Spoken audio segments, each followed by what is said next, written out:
Hello, everybody. Today, I will be discussing a little bit more about the history and origins of the horse and how it relates to here in Americas. Because we've talked over it before in previous videos that the horse is originally from America. We're going to get that information today again. We're going to show you the sources in case you're new to this information. We've been living a myth basically when it comes to the history of the horse in the Americas and when the indigenous people. So I wanted to make that clear that the American Indians did have horses before Europeans came, and we're going to show that today. I've shown this before already. For example, this is one of my videos right here. This is part 9 of Untold Ancient American Truth: The Origin of Animals, Mammals, Camels, Horses, and Dogs, and a whole lot of other things. It's a great video, very informative, one of my favorite videos. I always go back to it, a lot of good info. As it says here from Life Science, the surprising history of the American wild horses. What is that surprising history? All right, so we're going to get this like it's the first time. We also got a great new article I found that deals with this. Is basically in the relationship between the indigenous people of America and the horse. And we're going to deconstruct the Eurocentric myth, all right? All right, so again, I'll be showing excerpts from this video right here, part 9, Untold Ancient American Truth, Origin of the Animals, all right? We're going to get into this video again a little bit, and we're going to be reading that article. So I'm going to break this down. I hope you guys enjoy this. Thanks for tuning in. Much love and respect to everybody in the chat, because we did this live with a premiere. We had a live community. So thank you for being here right now. All right, so we're in this website, lifescience.com, right? It says here, 10 extinct giants that once roamed North America. A lot of you probably already seen these images and know about these animals. All right, so I just wanted to real quickly just show you something right here. So like right here, it says the North American horses, right? Because this is what they always tell us, right? That European settlers introduced horses when they landed in the New World. But little did they know the thunderous sound of ancient horses' hooves once covered the continent. Ancient horses lived in North America from about 50 million to 11,000 years ago, when they went extinct at the end of the last ice age, said Ross McPhee, a curator of mammalogy at the American Museum of Natural History in New York City. So now what he's not telling you, right, is the origin, that where they originated, right? He just said they lived here, right? So it leaves you thinking like, oh, they must have come from Asia though, right? But okay, as it says here, one of the great peculiarities of this extinction is that they died out in North America, yet managed to survive in Eurasia and Africa, which is why we still have horses and their relatives. Donkeys and asses. So the ones in North America died out. You're going to see this is a trend as we're going to read throughout all this information. Something definitely happened over here in America. And, you know, we've been hearing about the mud floods and all that, and, the flood and how it's looking like America was the true old world. So flood, mud flood, whatever you want to call it, happened most likely more on this side of the world. There was a mass extinction here. Something happened. We got the story of the Bible. We're going to go into it a little bit, right? And how it pertains to stories from here in America about Noah, right? And how he brought animals over there. And so where did he supposedly land, right? In Asia, over there, and that side of the world. So kind of correlates with what they're saying here. It's weird, right? That they died out in North America, yet managed to survive in Eurasia and Africa. This article I found here in National Geographic correlates with what I'm going to basically be showing. And it says here, the rights of mammals, all right? And we're going to go to a certain part of this article. So it says, early in the Miocene, Africa's long isolation ended when it and Arabia came back into contact with Eurasia. That's when the ancestors of many mammals we think of native to Africa arrived, all right? So a lot of animals that you thought were native to Africa, that's when they actually came. They weren't in Africa, all right? First came the ancestors of the antelope, all right? We're gonna see, well, if you study the hoofed animals, that originated in America. So antelope has hooves. And then we got cats. We're gonna see where they originate. Giraffes and rhinos. Later, around 10 million years ago, North American mammals like camels, there you go, camels, horses and dogs. All right, North American mammals. These are from America, originate in America. Camels, horses, and dogs. Yes, dogs. You know my Shallot video, Anubis and Shallot, and how the ancestors had this animal very sacred, and the same kind of mythology as you find with Anubis is the exact same with Shallot. Very ancient dog they had, and you can see the dogs originated in America. All right, so it says about 10 million years ago they began to arrive there. All right, almost every animal that roams the Serengeti today is a relative newcomer to the continent. All right, you're always boasting about the lion and giraffes and camels and all that stuff, and that's not even native to your continent. And we're going to read from this article right here. It's called The Relationship Between the Indigenous Peoples of the Americas and the Horse, Deconstructing a Eurocentric Myth. All right, we're going to deconstruct this Eurocentric myth. By Yvette Running Horse, Colin. A dissertation submitted in partial fulfillment of the requirements for the degree of Doctor of Philosophy in Indigenous Studies, University of Alaska Fairbanks, May 2017. All right, so it says here in the abstract, this research project seeks to deconstruct the history of the horse in the Americas and its relationship with the indigenous peoples of the same lands. Although Western academia admits that the horse originated in the Americas, it claims that the horse became extinct in these continents during the last glacial maximum, between roughly 13,000 and 11,000 years ago. All right, so that's what they tell us, that the horse went extinct, even though it originated here. We had all different types of horses. All right, we're going to show you that real quick.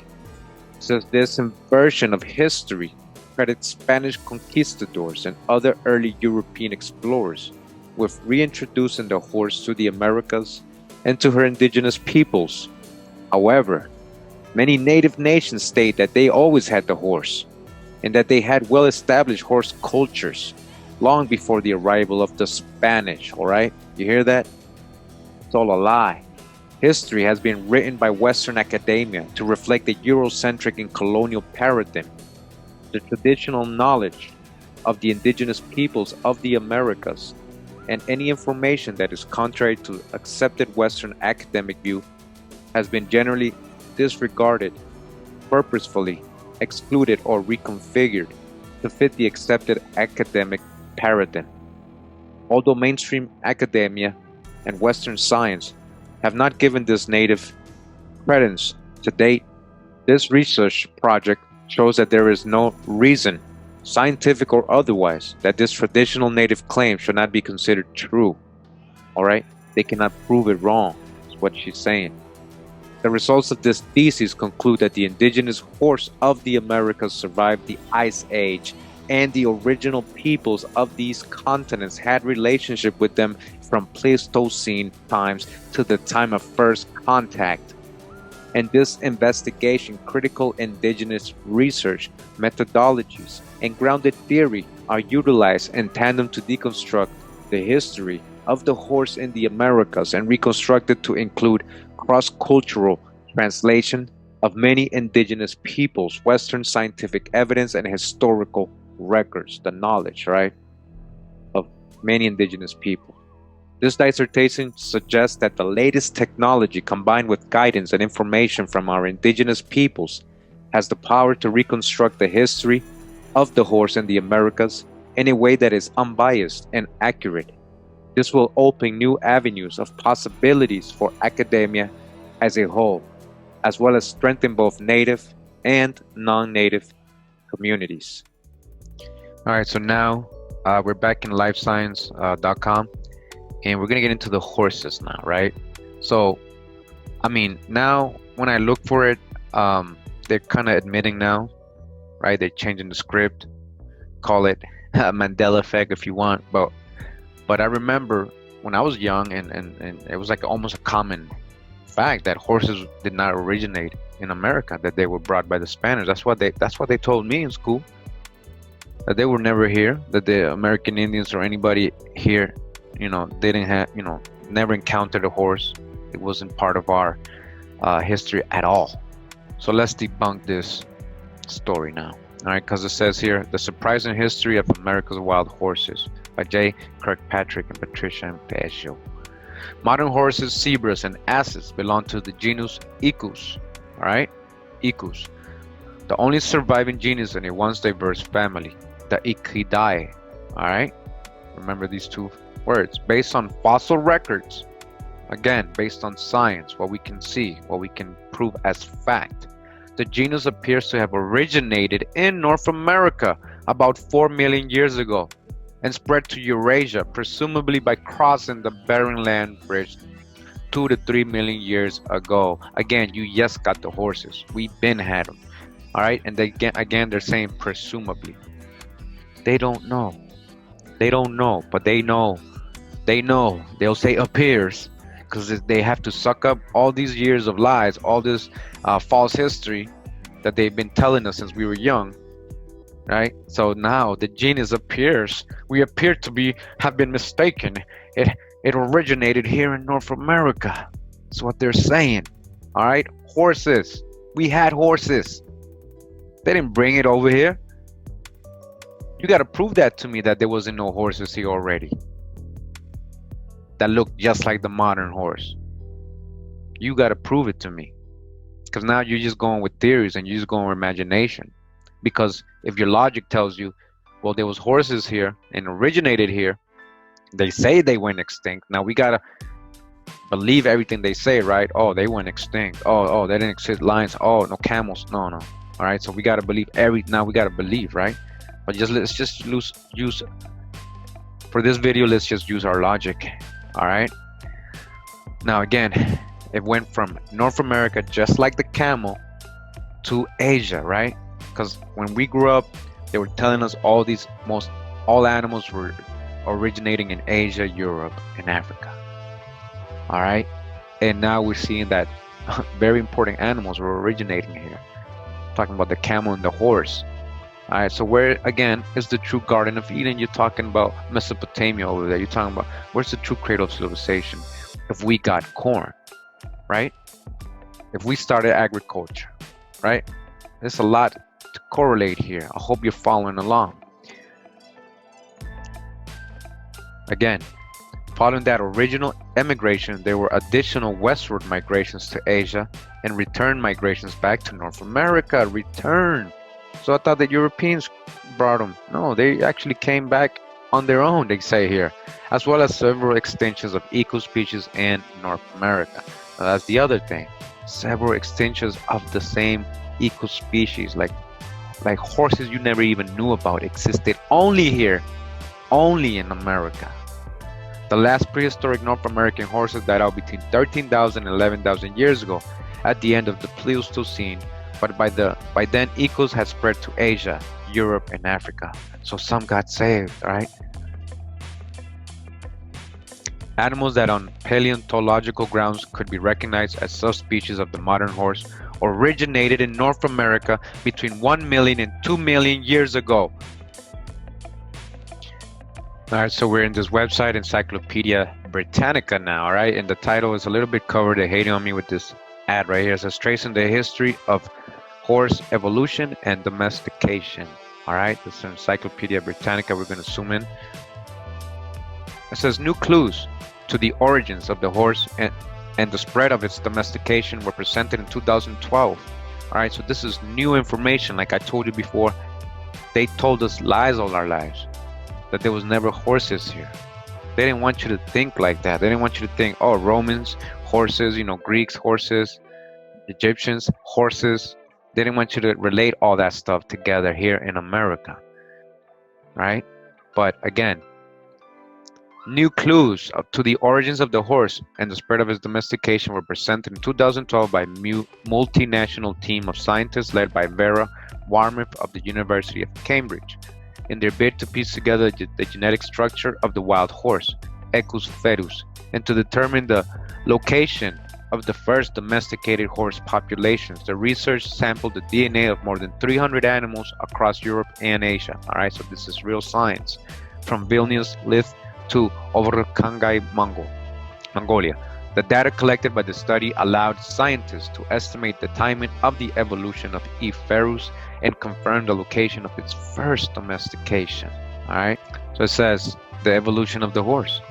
The evolutionary lineage of the horse from its origins during the Eocene epoch 55 million to 33.9 million years ago through the present is among the best documented in all paleontology. It's the best documented, meaning they got the best evidence, scientific data, all right, to boldly state what they're saying right now. All right, they're letting you know, all right, there's no doubt.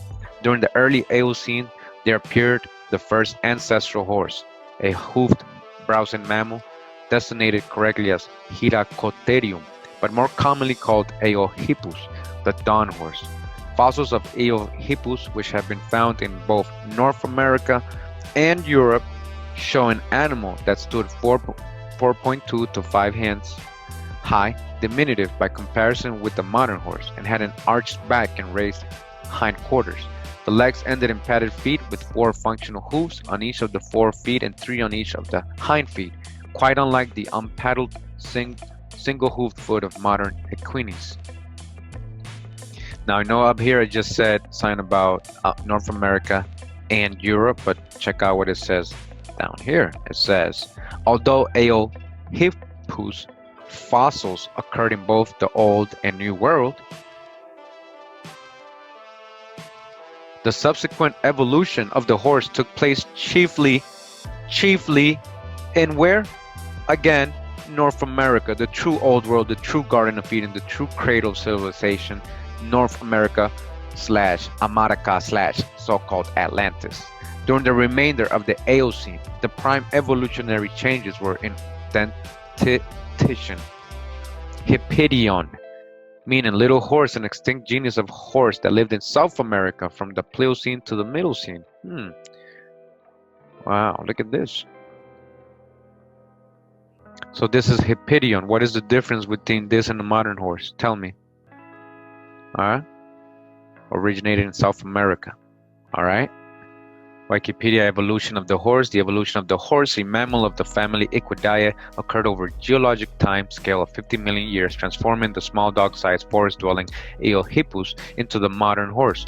Paleozoologists have been able to piece together a more complete outline of evolutionary lineage of the modern horse than of any other animal. Much of this evolution took place in North America, where horses originated, but it became extinct about 10,000 years ago.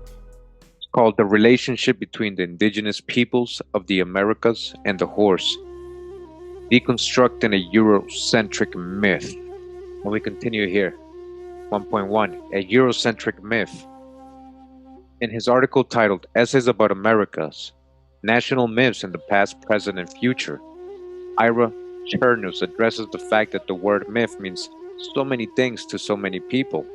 However, in our everyday English language, myth means a fiction or a lie. Some myths are total fictions. Though they can have powerful influence on a society, they can also be debunked by fact, which places some limit in theory on their influence. For this particular research study, the Eurocentric myth regarding the existence, extinction, and migration patterns of the American horse will be further explored. Every child who goes through the American school system is taught that the Spanish and subsequent European explorers are responsible for reintroducing the horse to the Americas and therefore to the native peoples. J.F. Kirkpatrick and Patricia M. Fascio offer the following account of this claim in their article titled Wild Horses as Native North American Wildlife. Right, so they're saying, he's giving a quote of what these people were saying about the horse, right? The precise date of origin for the genus Equus, so this is the scientific name, the ancestor, first horse, is unknown, but evidence documents the dispersal of Equus from North America to Eurasia approximately 2-3 million years ago, all right? So from America to Eurasia, all right? Not from Asia or Africa to America, all right? They originated here. 2.3 million years ago, they're saying, and a possible origin of about 3 to 4 to 3.9 million years ago. Following this original emigration, several extinctions occurred in North America. with additional migrations to Asia, presumably across the Bering Land Strait, so presumably, they didn't know, and return migrations back to North America, so they returned back. Over time, the last North American extinction probably occurred between 13,000 and 11,000 years ago, so probably. Right? Remember, this is Jay Kirkpatrick and Patricia Fascio. They don't know, probably, right? In 1493, on Columbus' second voyage to the Americas, Spanish horses representing El Caballos were brought back to the Americas, first in the Virgin Islands, and in 1519 they were reintroduced on the continent in modern-day Mexico, from where they radiated throughout the Americas' Great Plains after escape from their owners for or by pilfering. All right, so this is the official mainstream narrative that horses went extinct. Even though they originated here, they admit that horses originated here and went to Asia and eventually to Africa and all these places. So that's the mainstream news. We got to dodge the hijack big time. As it's going to say right here, it says this version of history can be found in textbooks, documentaries, magazines, television programs, and on countless websites, as the horse was inextricably linked with the idea of what constituted a civilized person and or a community for European cultures at the time of first contact with the indigenous peoples of America. This claim fits neatly and comfortably into Western academia's predominantly Eurocentric paradigm. According to a research article I published titled The Relationship Between the Indigenous People of the Americas and the Horse, How the Dominant Culture's View of Oral History Denied Truth, I explained the following. When the European explorers arrived in the Americas, they brought with them their belief that all that was civilized originated from their homeland and their culture. At the time of the 1500s, 1600s, and 1700s, one of the marks of civilization included one's possession of the horse and one's mastery of horsemanship skills. All right, so that she's letting you something big here, that to have a horse was to be civilized, and to master your horse. You know, that was a big piece of it. So admitting that the Indians had horses, they would have to be admitting that these people were civilized like them. Indeed, ownership of Spanish horses was tied to the concept of nobility in Spain and Europe. Owning horses in Europe was a concept of nobility.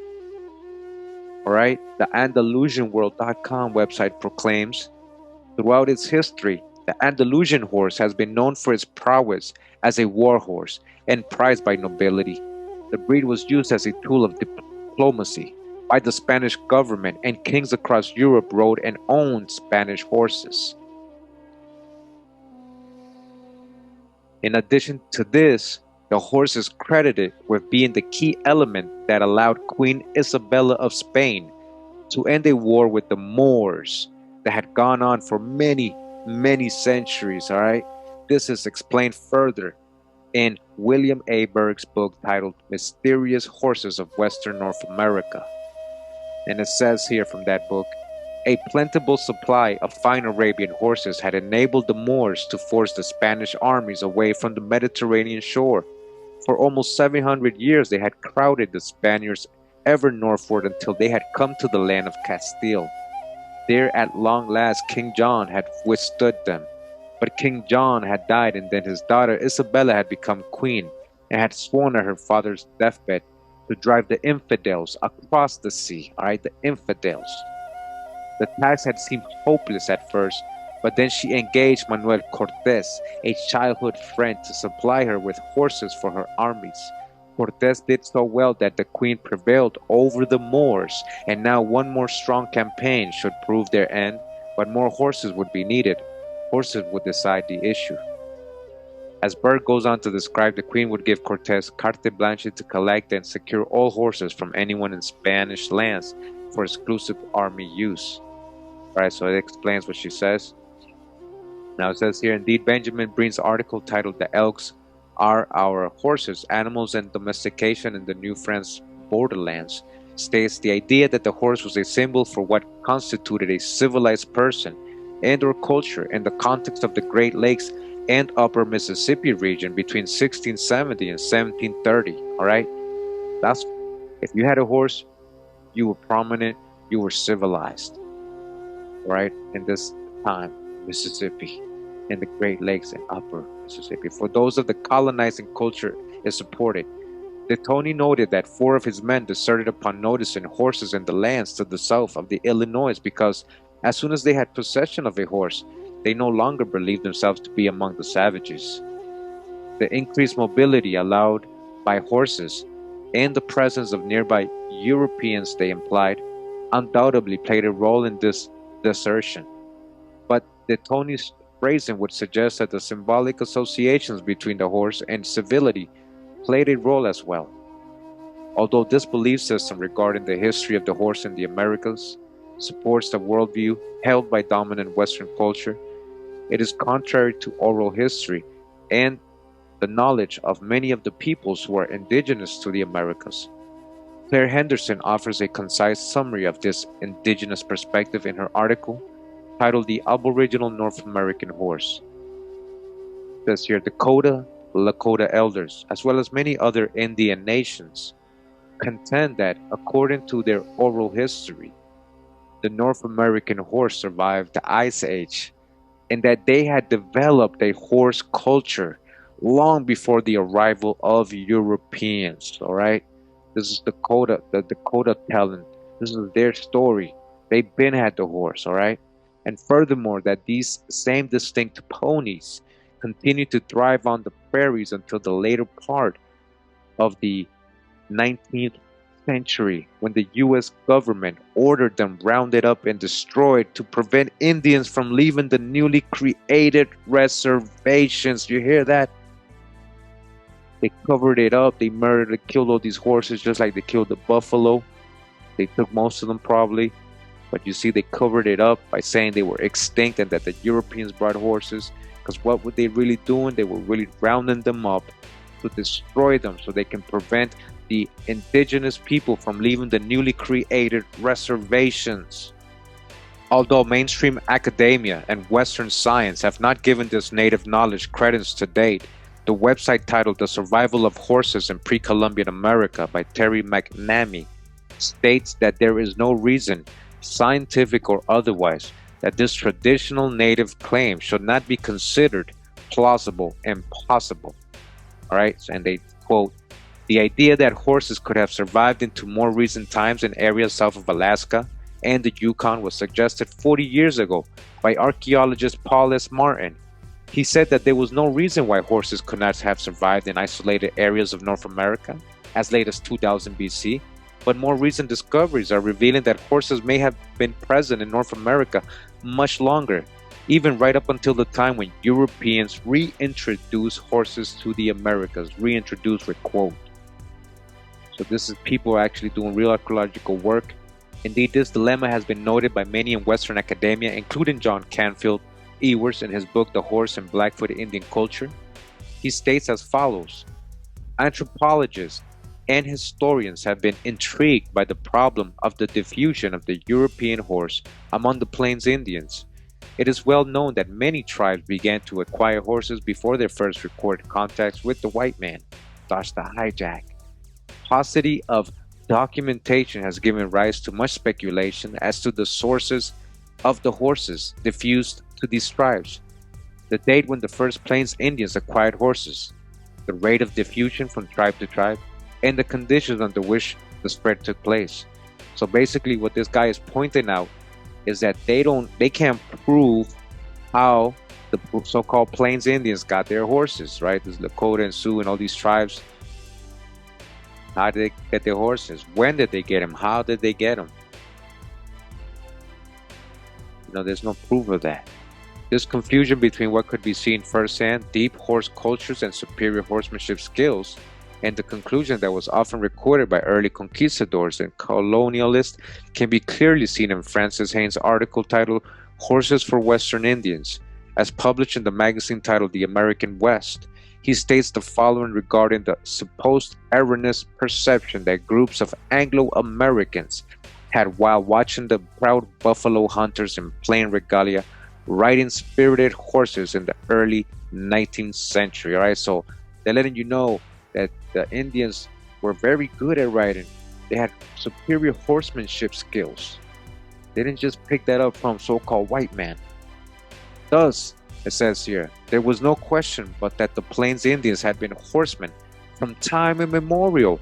They've been horsemen. The entire culture seemed to depend on the horse, and the horse culture complex was at a high state of development, about on a level with that of the Asiatic steppes, where horses had been used for thousands of years. All right, you understand what he's telling you, this person, what he noticed. All this seemed to imply that horses had been in use on the Western plains for a long period.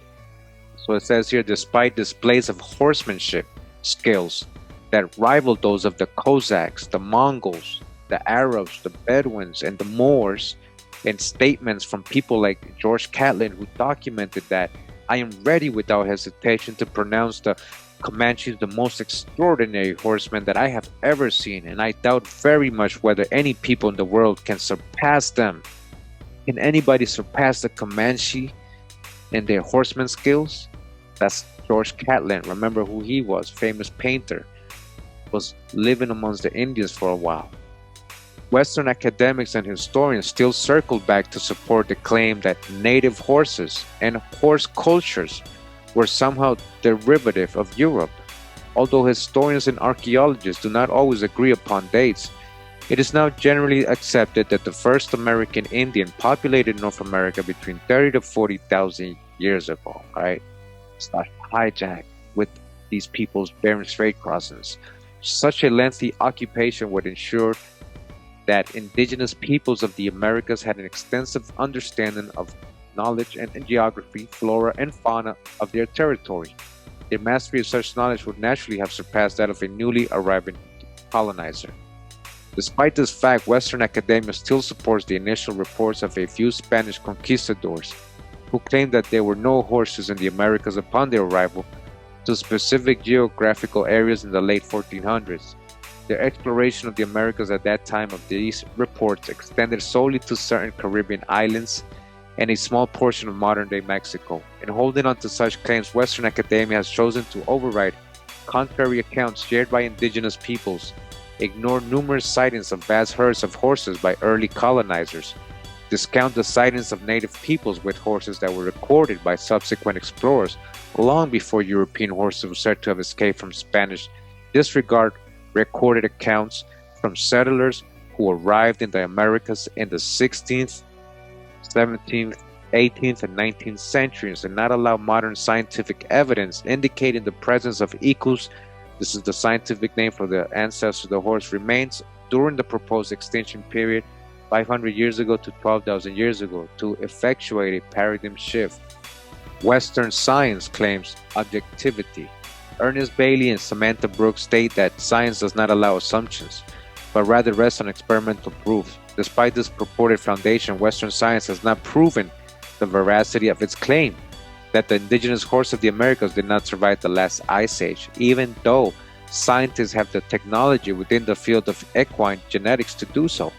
So he's saying, science is based on something, that needs to be proven and all that. They haven't even proven the fact that they're saying that the horse didn't survive the ice age. So they still got to prove that.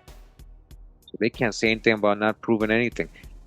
Indeed, prominent equine geneticists routinely pepper their academic papers with such quotes as the following, which serves as the opening of a scientific paper titled Genetic Analysis of the Venezuelan Criollo Horse, Criollo.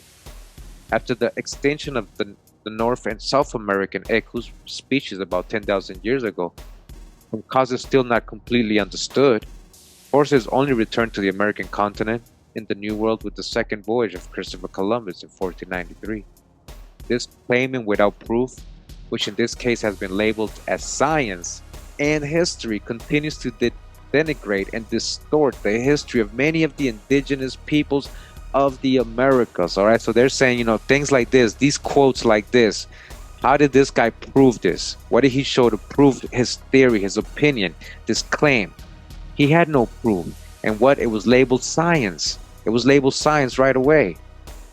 All right. Likewise, it continues to provide a distorted foundation upon which other misconceptions and assumptions are made within other academic disciplines. All right. It's all a lie. It's all conjecture. It's all assumptions. It's all misconceptions. Or is it a misconception, or are they doing it on purpose? As their relationship with the horse was, and in many cases still is, a critically important life element historically, culturally, and spiritually for many native nations and peoples of native descent throughout the Americas. This dominant Western cultural claim has served as a fundamental attempt to diminish such cultures by asserting a Eurocentric position of dominance. In making this claim, the dominant Western culture is saying, without us, you will not have these sacred and critical elements of your culture, and therefore, your culture is derivative of our own. Although Western science has focused surprisingly little effort on proving the validity of its claim, archaeologists have unintentionally located evidence of Echo's remains during the purported extinction period, while testing samples at archaeological sites across North America. So even when they're trying to debunk, that the Indians had horses, they would find bones of the horse in the time where they're not supposed to be here already. They were supposed to be already extinct long ago, and they're finding bones of the horses buried in the period between 500 years to 12,000 years ago. Because they said it happened way before that, way before that. They already extinct after that. An example of this can be found in FoundMap, a database documenting late Quaternary distributions of mammal species in the United States. All right, research is out there for you to do. They found horses' bones when they weren't supposed to be here.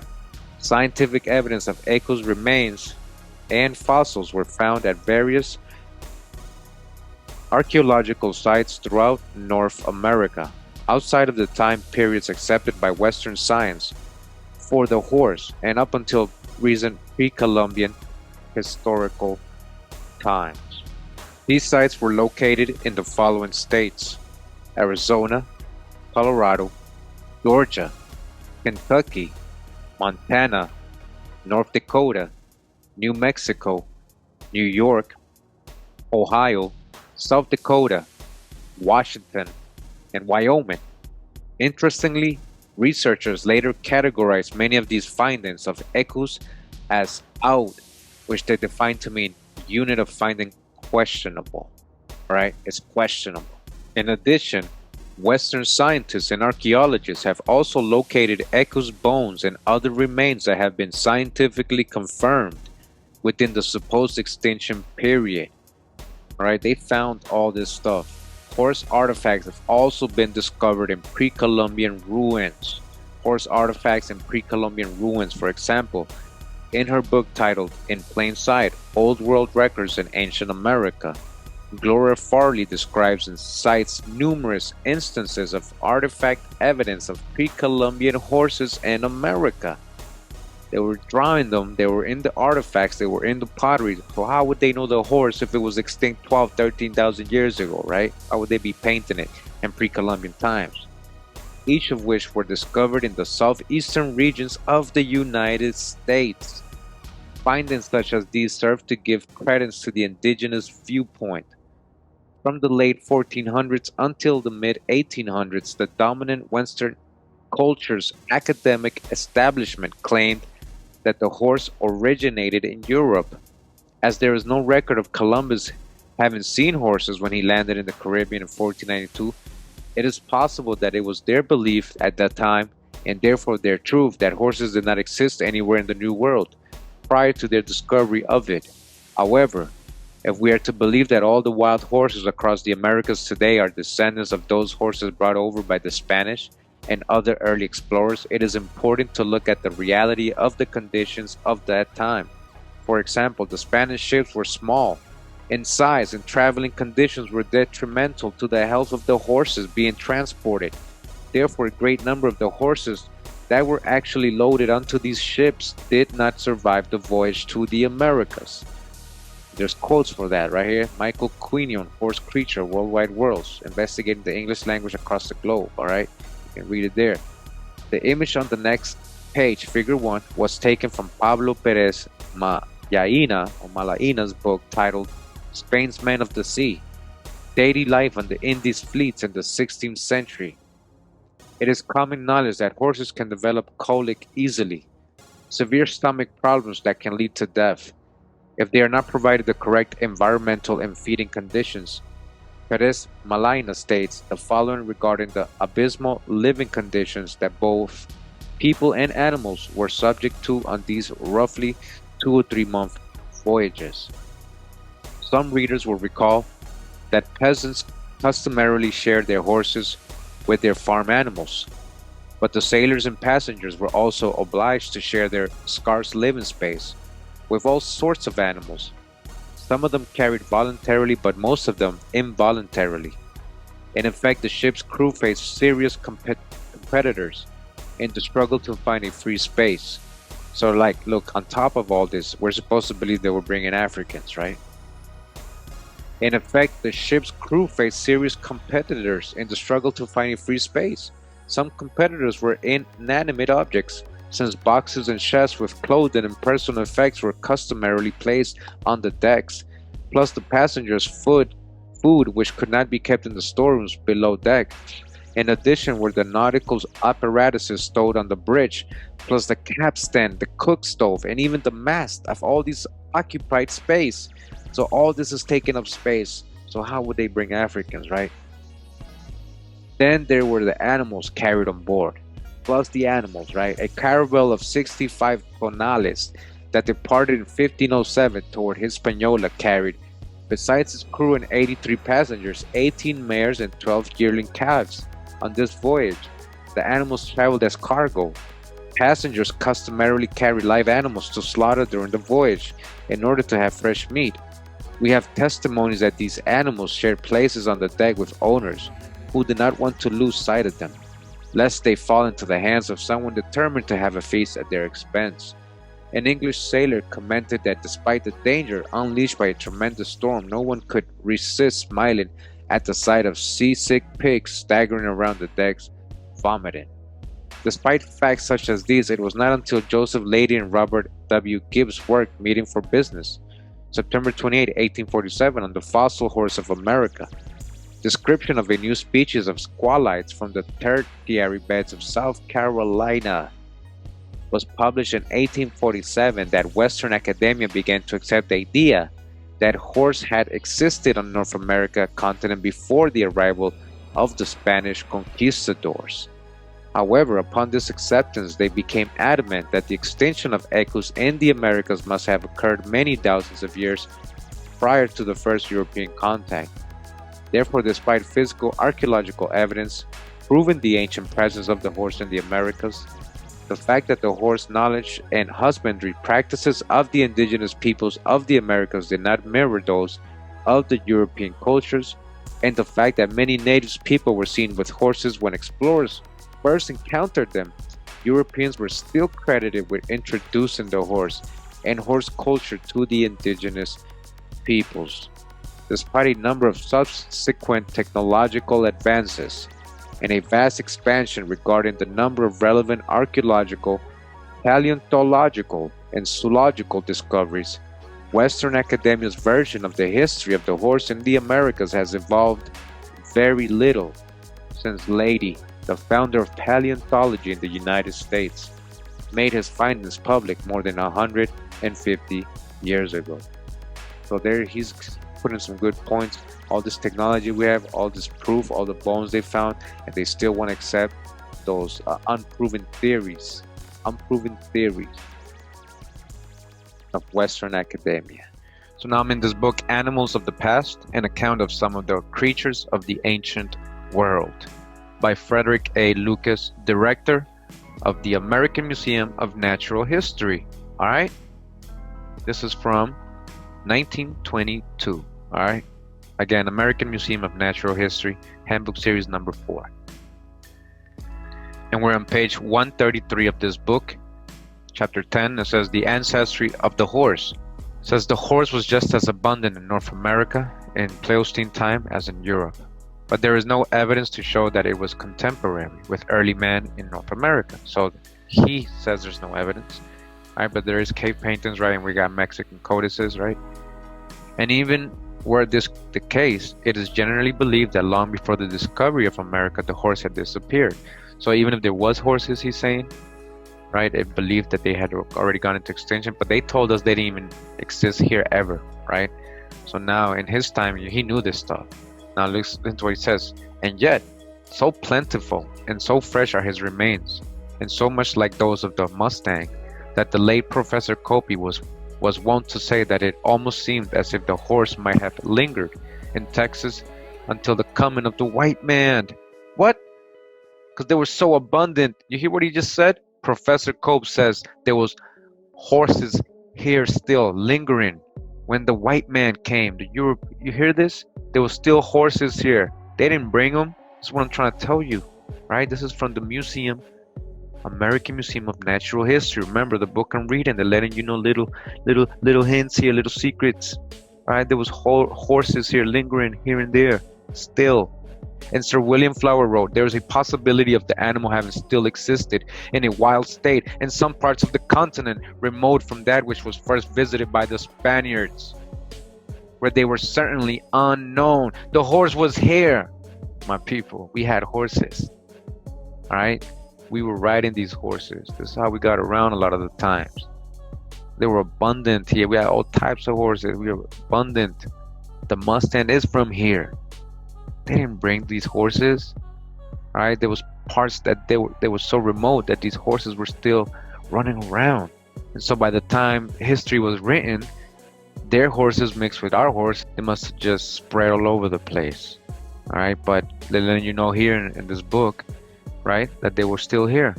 It has been suggested that those horses which were found by Cabot in La Plata in 1530 cannot have been introduced.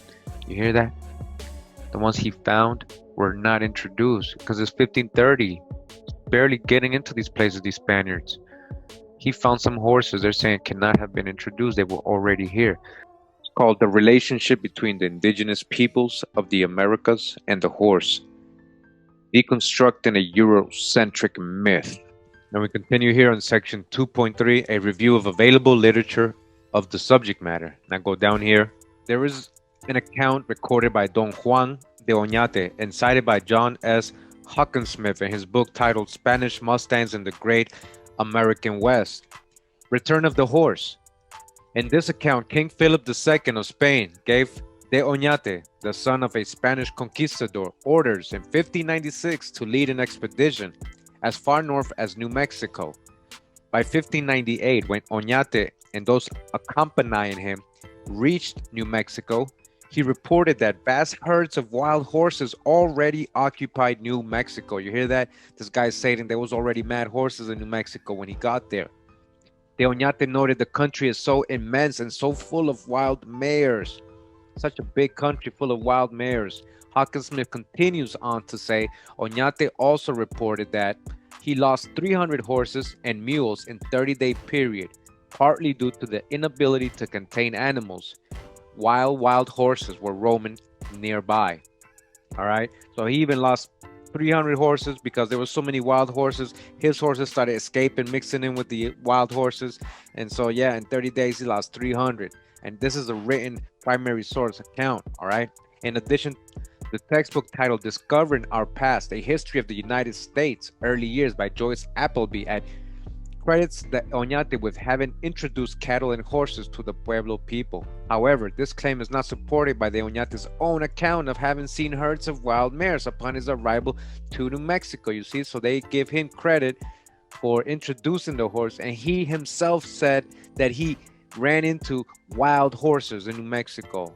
So that's why you got to verify the sources when people are quoting people. You got to go to the actual source, because Oñate never said all that or never said he brought horses. He said he ran into wild horses. The Spanish conquistadors were not the only European explorers to have noticed and recorded early sightings of horses in the Americas. In 1579, the Queen of England sent Sir Francis Drake to the New World. Sir Francis Drake, Sephardic Jew. All right. Drake also recorded having seen herds of horses in the Americas during his voyage off the coast of what are now known as California and Oregon. An account given of Drake's landing in the geographic areas now known as Northern California and Southern Oregon includes the English explorer's description of the homes of the native, as well as the animals that he encountered. It related his wonder at seeing so many wild horses. All right, this is quotes quoting Francis Drake, because he had heard that the Spaniard had found no native horses in America, save those of the Arab breed which they had introduced. All right, and that's 116 footnote. You can find that quote from Drake on Original Narratives of Early American History, Early English and French Voyages, from 1906 by Henry S. Bourage. Whitall goes on to explain that in 1580, when the Spaniards returned to the area to battle the locals, they came across the horses, vast quantities of them. All right, vast quantities of horses. Again, horses in pre-Columbus time, people. These are written accounts. These are things they never will never show us. These are primary sources. All right, we continue this part of the article where it's talking about the Chickasaw, how they were being encountered to have a lot of horses, and they were rumored to have a lot of horses. They were trying to make up a lot of stories how they got these horses, shipwreck, Spanish left behind, all kinds of different stories. We're just going to get some examples here. It says, likewise, the following account is provided by Holmes Willis Lemon, titled The Chickasaw Horse, grandfather to the quarter horse. On the Chickasaws first encountered with the horse, some accounts claim that the tribe captured some of De Soto's horses. Later, English traders introduced the horse to the tribe, and trading packs trained, and the horse is physically described as being small, about 13 hands, and having had a very short neck, and some even had to spread their front legs to graze as some wild horses and zebras do. Now, according to Judith Dudson, book titled Stories Illustrated Guide to 96 Horse Breeds of North America, there is written records of horses being sighted in Virginia and linked to the Chickasaw by the early to mid 1600s. By the early to mid 1600s, there were horses of Spanish descent in the backwoods of Virginia, some wild and some owned by Indians, including the Chickasaw, who were known as having small horses of excellent quality. A traveler from England described the horses as being not very tall, but hardy, strong, and fleet. Today, some of the descendants of these ponies still populate Asatage Island, which is located off the coast of Maryland and Virginia. Although these ponies were reported to have already been there upon the arrival of the colonial settlers. All right, so they're saying that even the colonial settlers said they were already there. Even though they already said they were there, they're trying to make up these stories. Even though the colonial settlers already said they were already there. The assumptions was made that they must have been Spanish horses, and their obvious phenotypical differences were explained away as having been a result of degeneration due to environmental conditions. So they try to explain it away, right? According to the website AsatageIsland.com, some people believe the horses arrived on Asatage's shores when a Spanish galleon ship with a cargo of horses sank offshore. All right, so now, just like these so-called African slaves that escaped off a shipwreck or were shipwrecked, and that's how you get these so-called black people in these parts of America, right? They're doing it with the horse. So now there's a cargo of horses, right? A ship full of horses. Now they shipwrecked, and now they got off, and that's their explanation. However, La Galga, the Spanish galleon at issue, is purported to have wrecked in 1750, more than 100 years after these ponies were first reported having been seen in large numbers. All right, so that story gets debunked because that ship wrecked in 1750, and they were already spotted 100 years before that. All right, so I hope you guys are seeing all this correlation. Indeed, as Chapter 7 of Philip Alexander Bruce's book titled Economic History of Virginia and the 17th Century states, by 1685, there were so many wild horses reported in the Virginia area that colonists began to hunt them. So many wild horses in Virginia. So numerous had the wild horses grown to be at the close of the century that one of the principal sports of the young men of the colony was to hunt them, not infrequently with the assistance of dogs. Saddle horses were trained especially for the purpose of threading the heavy timber of the forest at a high rate of speed. In consequence of the extraordinary fleetness of these wild animals, it was often impossible to catch them. Owing to the large number of foals born in the woods and remaining unmarked, the hunting of wild animals was not unprofitable, as to the captives belonged those upon which no brand had been placed. We continue in the article, and down here is talking about some excavations that were done in the Yucatan Peninsula, which were publicized in the 1950s. The following description of this is offered on the Fair Mormon website, and it's talking about how they're flying in these different pits and layers.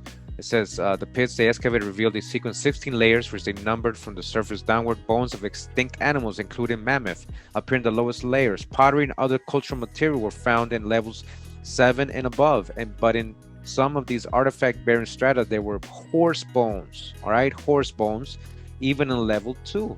A radiocarbon date for the beginning of 7 turned out to be around 1800 BC. All right, so that's way before 12,000 years ago, right? That's only about 2,000 years ago. The pottery fragments above that would place some portions in the range of at least 900, 400 BC, and possibly later.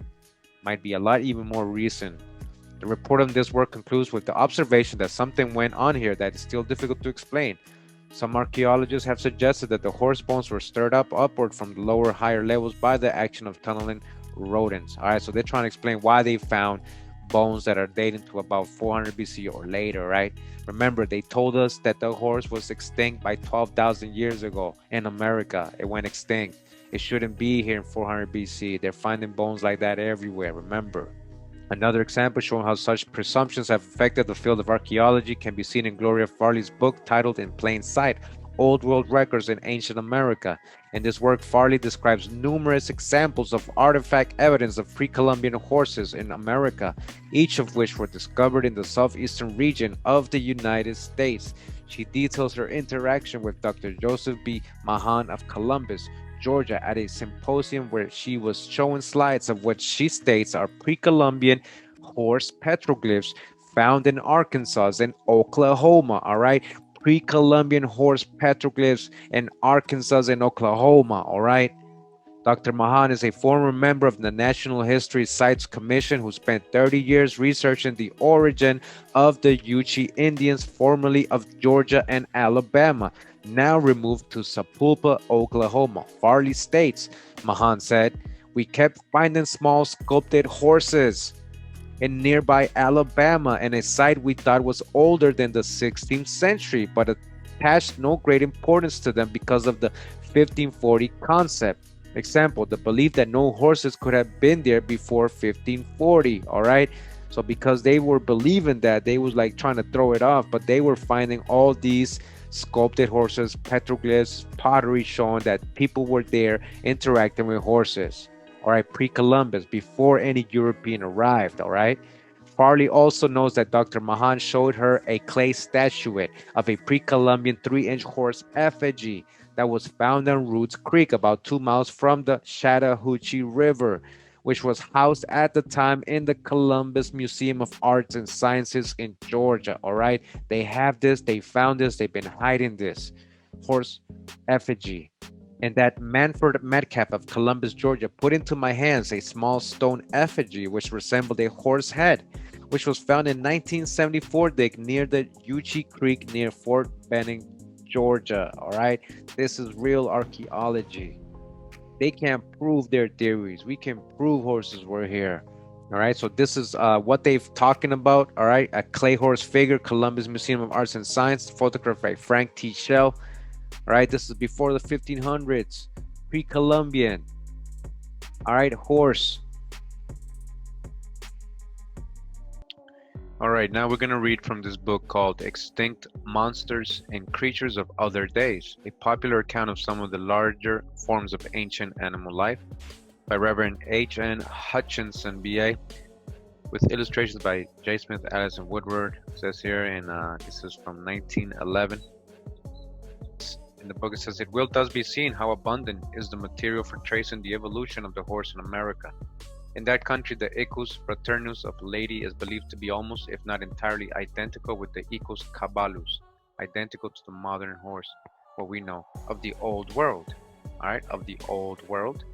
It's similar, it is the same. America is the true Old World. Of course, it's identical. Only in the upper Pliocene deposits does the true horse appear, and then the genealogy is complete.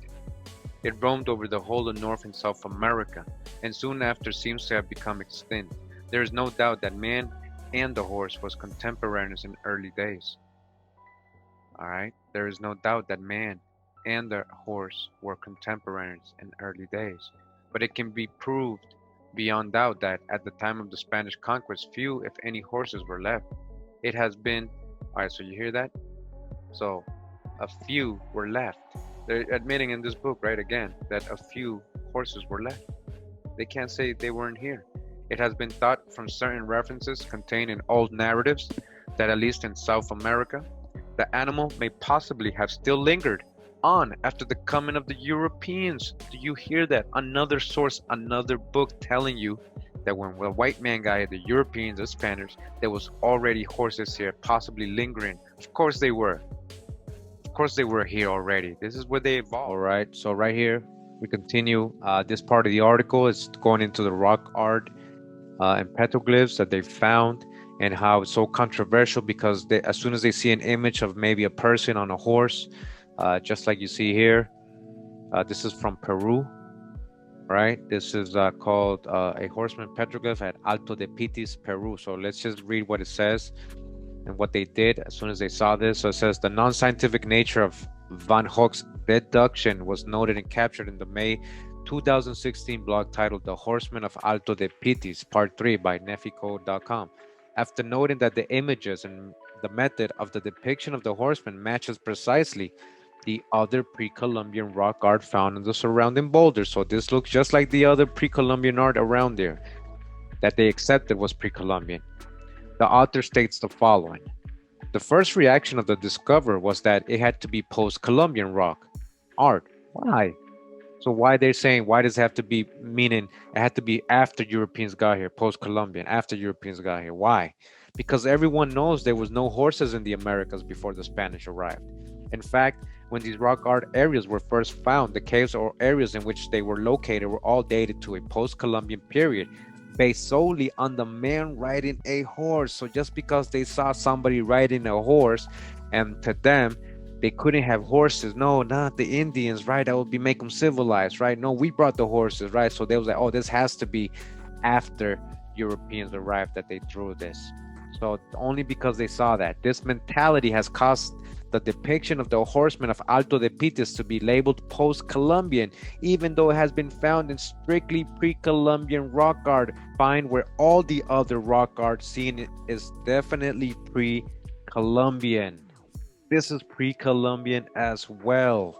All right, this is pre-Columbian, a man riding a horse in Peru. All right, horses were here. Indeed, petroglyphs of horses figure 4 within the Americas have been openly treated differently without scientific methodology or following proper scientific protocol by scientists with regard to dating for more than a century.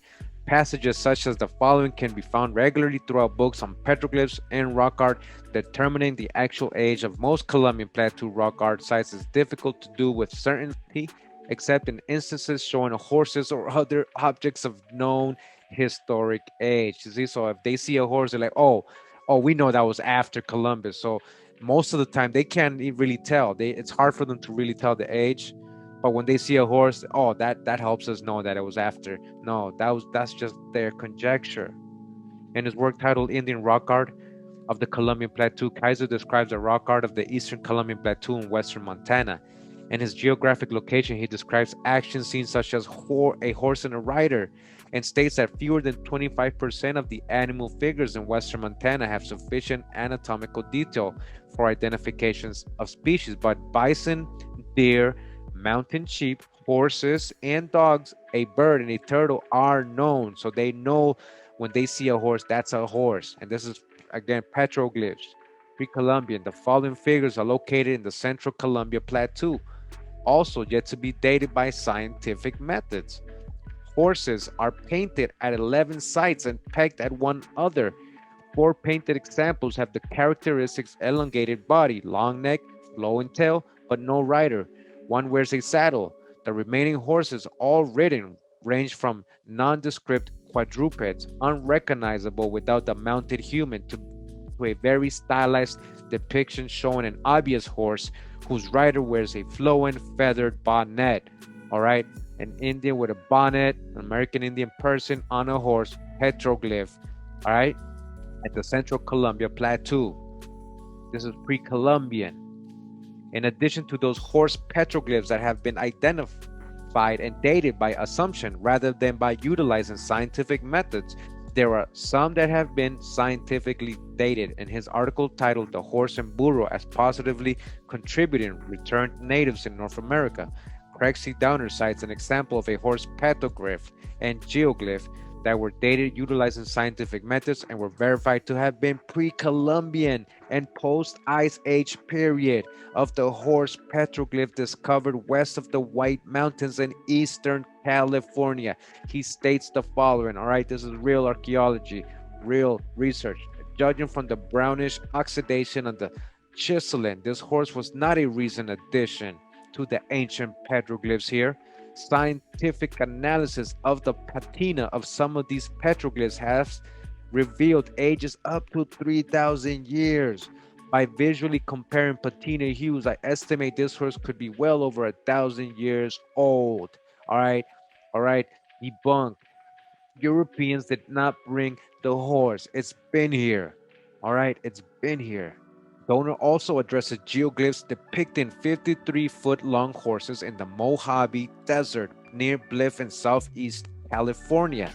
Geoglyph is a word used by archaeologists in public to refer to ancient ground drawings, low relief mounds, and other geometric earth and stonework found in isolated places throughout the world. Regarding two horses among the several geoglyphs collectively known as the Blythe Giants, he states they were formed by removing stones of desert pavement to reveal lighter substrata, a process called intaglio, often associated with trails and dance circles formed by the pounding of human feet. They indicate that horses were held in high regard by Amerindians, and in relatively recent times, the figures have been expertly dated by geologists from the University of California, Berkeley at 900 AD. 900 AD, all right? You see the petroglyph right here. Let's zoom into it. All right, that's a horse. I mean, geoglyph, sorry. That's a geoglyph, and that's a horse. All right, it has been dated by scientists to 900 AD. Pre-Columbian, Europeans did not bring the horse over here. It says, and they were first discovered by pilots from the U.S. Army Air Corps flying between Hoover Dam and Los Angeles in 1932. They are presently under the care of the Bureau of Land Management. This figure meant that someone in California knew enough about the horse to represent it on the desert floor, centuries before the Spaniards reintroduced the animal to North America. Though airline pilots and later observant investigators and writers instantaneously recognized this figure as a horse, BLM officials claim it depicts a puma and have restricted the public from accessing the area. Does that look like a puma to you? Come on, man. That's the horse right there. And they don't even let people go there. You see, it's restricted.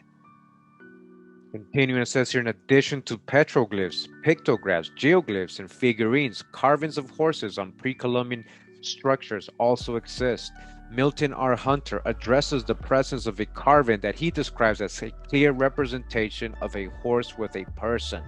This carving, presented in the photograph below figure 9, is etched into the Mayan temple of the plaques at Chichen Itza and the Yucatan.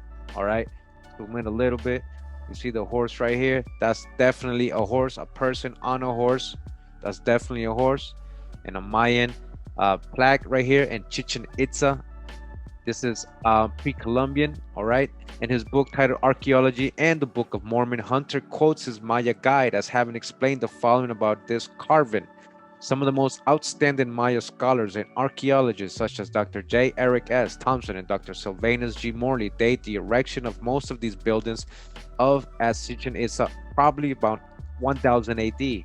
If their dating is correct, in all probability, this representation of the horse was carved about 500 years before Columbus discovered America. It stands to reason that if these ancient Maya people had had no horses to observe, they could not have carved a likeness of one on this building. You see, the horse. You continue in the article, the relationship between the indigenous people of the Americas and the horse, deconstructing a European myth. We're in part 6.3, and it says here fossil remains. So many accounts of bones, fossils being found all over the Americas. It says here only a decade earlier, naturalist Charles Darwin also found fossil remains of the horse together with mammoths in what is now Buenos Aires, Argentina, South America. John Van Wyhe's work titled The Complete Work of Charles Darwin online explains the following regarding his experience He could not excavate the caves from the bed, which was unquestionably above the limestone, but in compensation, he found hoof of a horse. This was a puzzling find. It was believed at the time that there had been no horses in the Americas before Europeans brought them over in the 16th century. Darwin wondered if the tooth had been washed down.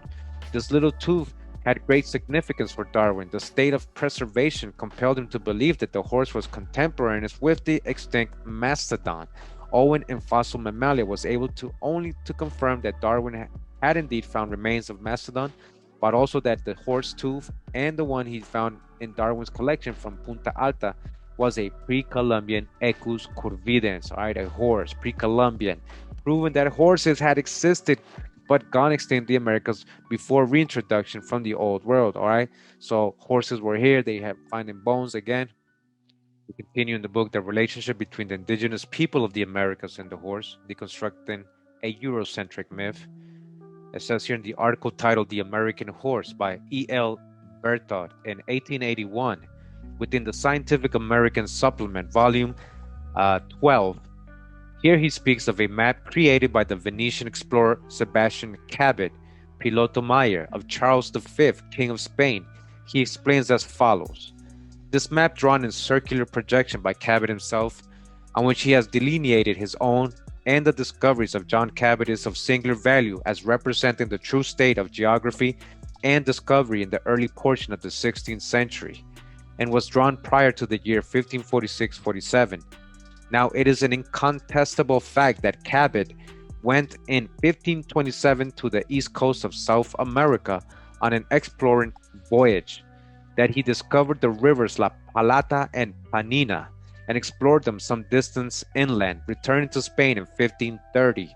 In addition, he has marked on the map pictures of the natives, prominent animals, and some trees, and that at the head of La Plata with the puma and the parrot, or perhaps the condor, he has given the horse as apparently a quadruped that existed then in those vast plains of the Gran Chaco, where today they roam in countless herds.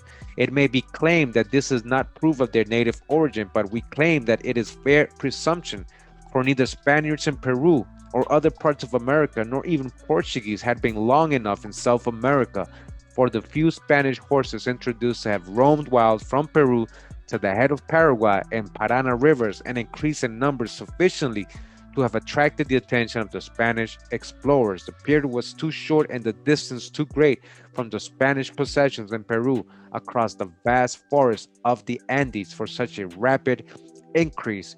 We can reconcile this discrepancy only by believing that the paternity of the vast herds of the Argentine Republic and Paraguay was a native breed of American horses, mixing afterward with the Spanish breed introduced by the conquerors. All right, this is the map. Of course, they show a couple colored natives there. They got horses here drawn. All right, horses in this map. There were numerous there.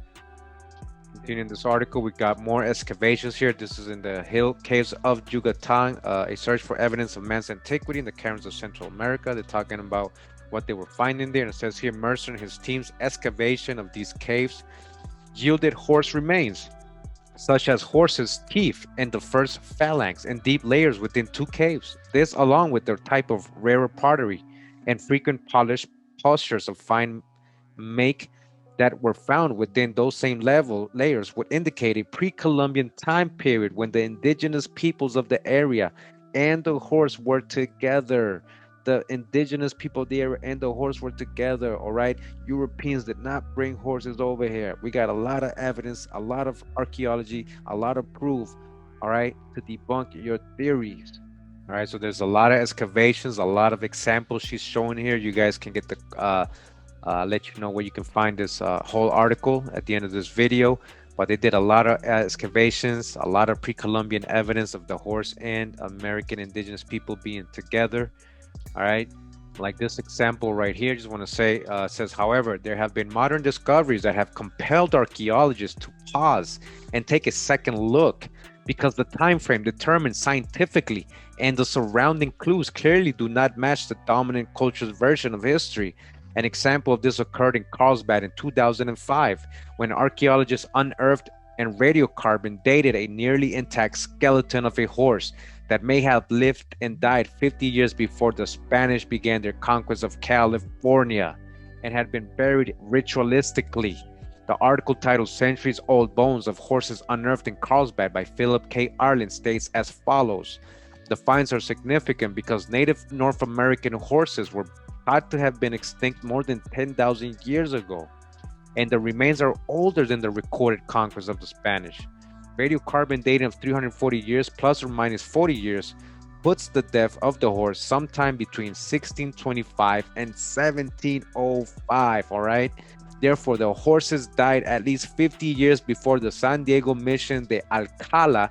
The first of the California missions was founded in 1769. It was older than that. The bones of the horses and the donkey showed no signs of having been shot and indicated that the horses were not brought by the Spanish, who fitted their horses with iron shoes. All right.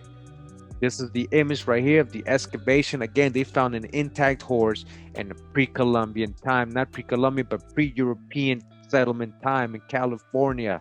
And it was buried ritualistic. The Indians, the American people, buried it ritualistically. Unearths horse skeleton, Carlsbad, California, says here, figure 11. All right. Other instances where carbon dating was utilized to test the age of horse bones occurred in a study led by Dr. Stephen Jones, Professor Wade Miller, Joaquin Arroyo Cabrales, Patricia M. Facio, and Shelby Saberon. In this study, accelerator mass spectrometer dating methods were utilized. The goal was to provide radiocarbon dates for samples that appeared from death and other considerations to be pre-Columbian. The following independent laboratories were utilized to conduct the AMS dating process: Stafford Laboratories in Colorado, the University of California at Riverside, and Beta Analytic in Miami, Florida. According to Jones, the following samples of echoes that were found in North America were verified as being within the time frame that extends from 10,000 before the present, after the last ages, to 500 before the present, when Spaniards began bringing horses to America. So it was in between that time. It was pre-Columbian. It says here, the first of these was found in Pratt Cave near El Paso, Texas, by Professor Ernest Lundelius of Texas A&M University. He provided a horse bone from Pratt Cave which dated to 6000 BC. This date is well since the last ice age, into the time frame when all American horses should have been absent. All right, remember they told us they died 12,000 years ago, so it shouldn't exist in 6000 BC in America. So they should be absent, they're saying here. According to the prevailing paradigm, another echo specimen was identified by Elaine Anderson, an expert in echoes identification, at Wolf Spider Cave, Colorado. It dated AD 1260 to 1400, a horse. All right, the carbon dating is proven this, people. All right, you guys seeing this? Debunked, totally debunked. They were here already. The horse was here, all right, debunked. The Europeans did not bring the horse. Again, clearly before the Columbus, all right. Dr. Fascio alerted us to a horse bone found at Horse Teeth Cave in Wyoming, which dates to approximately 3124 before the present. Example, 1100 BC, using thermoluminescent methods.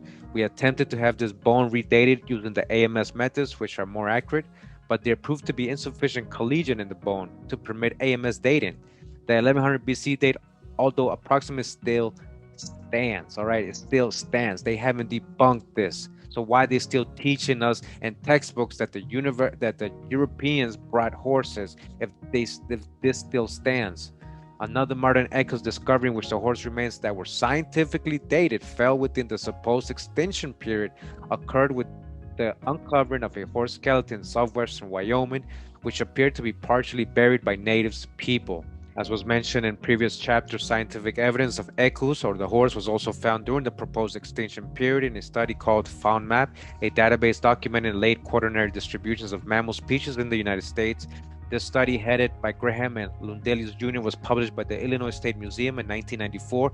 Its purpose was to create a synthetic database to document the late quaternary distribution of mammals species in 48 contiguous states of the United States for at least 40,000 years. Scientific evidence of equus remains were found in a variety of soil and fossil samples taken at various archaeological sites throughout North America, outside of the time periods accepted by Western science, all right, pre-Columbian.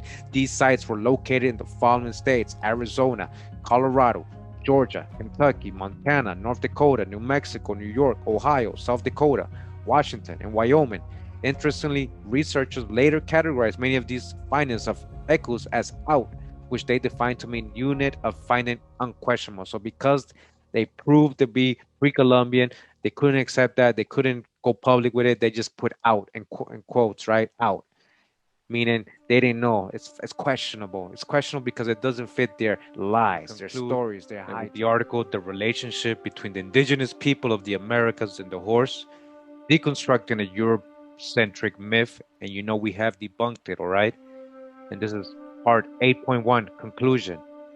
Yes, it has been said that the conquerors write the history. However, in order for a conqueror to exist and history to be finalized, the battle must be over. All right, you hear that? Indigenous peoples across the Americas and indeed throughout the world are rising to support the validity of the cosmology, axiology, ontology, and epistemology of their ancestors, as well as to advocate for the capacity of traditional knowledge systems to create sustainable cultures for the next 7 generations. This movement has proved that the outcome of the battle has yet to be decided. It has been shown in this research project that latest technologies being utilized by Western science may hold the key to unlocking the truth about the history of the horse in the Americas in a way that the dominant Western culture can understand. The original teachings of many of the indigenous peoples of the Americas do not show that the horse was introduced to the native people by the Spanish or by other European explorers. In fact, the knowledge collected in this investigation describes the horse not as a beast of burden or a living tool introduced to the indigenous people by foreigners, but as a holy relative gifted to them for caretaking by the Creator long ago, in such a way of being horse, man, woman, and child stood by one another in times of celebration and in times of great need. Indeed, they were truly relatives. Although the genocide of the native people and their ponies was a standing policy of the United States government until the mid 1800s, public outcry eventually caused a shift. As a result, policies of genocide would give way to assimilation, while the remaining indigenous peoples of the Americas were systematically stripped of their language, societal structures, sacred places, and ceremonies, and torn apart from their own peoples and families. The dominant Western culture also simultaneously tore the native ponies away from everything that helped to make them who and what they were. These four-legged relatives were turned into beasts of burden, purposefully mixed with other types of horses to be improved, shipped by the hundreds of thousands to fight wars and lose their lives in faraway countries, and doomed to be labeled as something other than what they are. Yet, despite all of this, both the native people of the Americas and their indigenous ponies still stand, and if brought together once again, and who and what they truly are, this sacred hoop can be mended.